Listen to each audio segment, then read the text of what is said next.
college is a great time. It's a time of like great change for both the parents and, your young adults.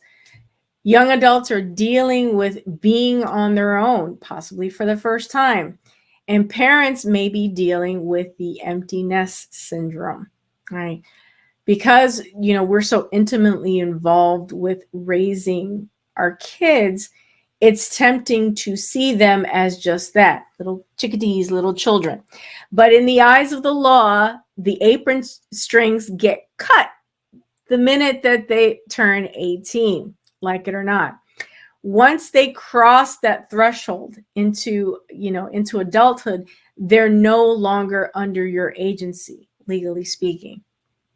That applies to matters that are big and small, particularly issues related to emergency health care. And that's what we've talked about somewhat today.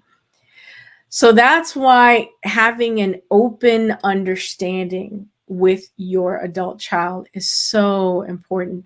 This is a perfect opportunity to begin teaching college age children about your family values from many different perspectives.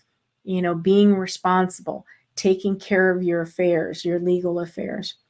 It's likely that this will be the first time that your college student will, open a checking account, maybe apply for a credit card, and take responsibility for, the payment of tuition and maybe even housing bills, right?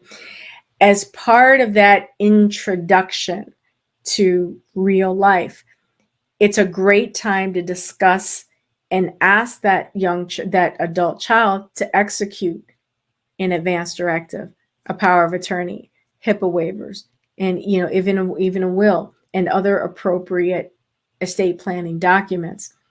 So I hope that this episode has, at a minimum, heightened your awareness as to the discussions that you need to be having with your college-bound adult child.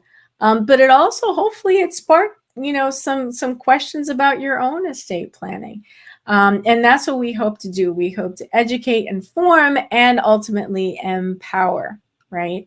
So I want to thank you for tuning into this episode of Women Winning Wednesdays. I'm your host, Attorney Elsa W. Smith, your Maryland estate planning attorney, empowering women through estate planning. Be sure to catch the replay on YouTube, Facebook, and LinkedIn. And I will see you in my next episode. Be well, everybody. Take care.